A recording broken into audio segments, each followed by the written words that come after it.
Hello. So, I guess today is about stress because I've been really hammering in on my one-on-one sessions as well as my clients the importance of bringing your body into a relaxed state at the end of every training session after you've just put it under stress, both physically and I guess mentally as well, because whenever it's really hard to isolate your mental stress from your physical stress. So both of those stresses kind of you need to bring your body into more of so you go from a fight or flight type of adrenaline state to more of a rest and digest, and now it's time to recover and get the muscles to do their thing and repair and have all your systems doing what they should be doing when that stressor, aka exercise, is no longer present. And depending on the person as well, I'd get them to try and get themselves into the same state before they train.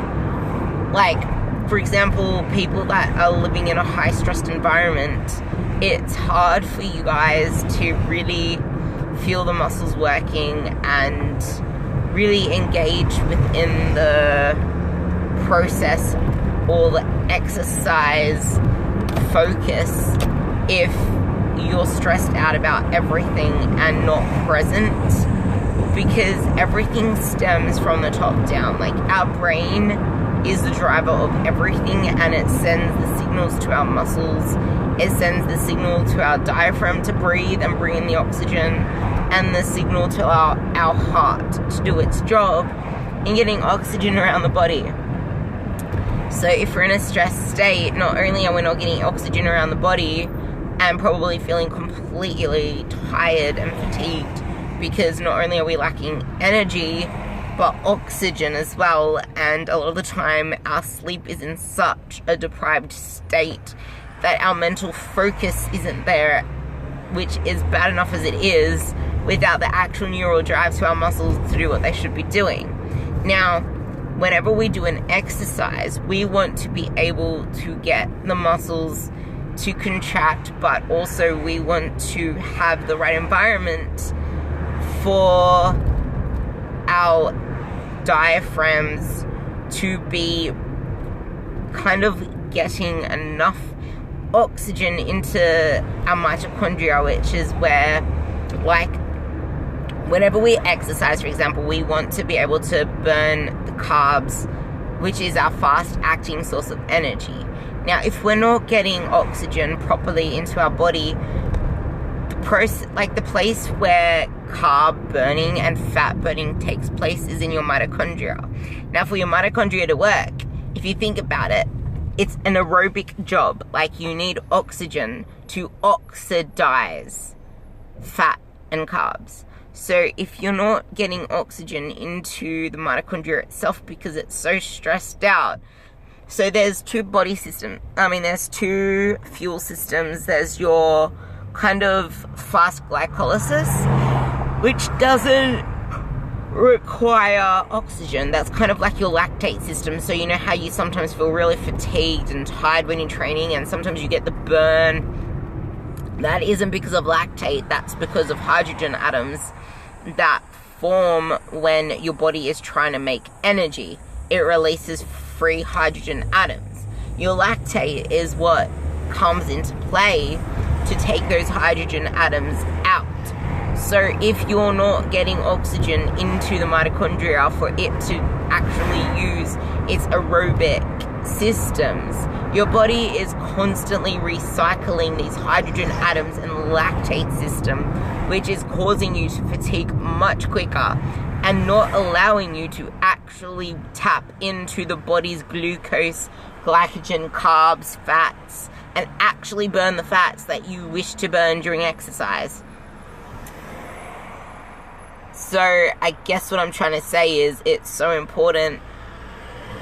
It's something I really try to harp on about to my clients, but the thing is, in a society where we want results now, it's hard to really be patient and address what needs addressing first, which is usually getting our bodies kind of more aerobically adapted for our cardiovascular systems, which is why I try to get a lot of my girls to do post-exercise walking on the treadmill, getting steps in, and reducing as much freaking fatigue as possible. Like, if they come to me and they're in a highly stressed state and they tell me they're doing HIIT and they're training 6 days a week, then I'd be like, hold up, we're taking you down to 5 days a week.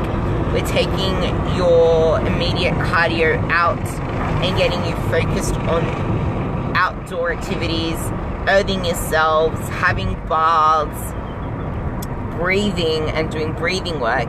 And I give them some core stuff, not abs stuff like crunches and shit, like core stuff like dead bugs and planks, and also face pulls, because face pulls require you to really engage your balance and stability, to really engage your rear delts if you do them properly.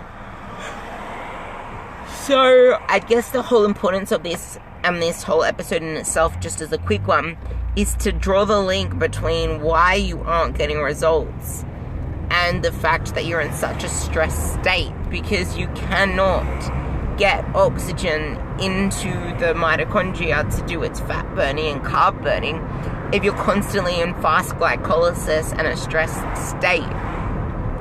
Which, as I said, fast glycolysis is your lactic system. Your body is constantly producing lactate to buffer out the hydrogen atoms because it isn't able to actually get into the mitochondria. So if your body isn't able, so what happens is you produce, in glycolysis, you get to the end where your body is meant to turn lactate into pyruvate to go into the mitochondria to do its systems. Now, if it can't get into the mitochondria, it turns back into lactate to buffer out the hydrogen atoms, because your body's still trying to produce freaking energy to do whatever the freaking hell you're demanding of it, but it can't use its, fast glycolysis is exactly that. It's fast. It's not sustainable, and it's not something that is stable and something with a lot of bang for buck. Like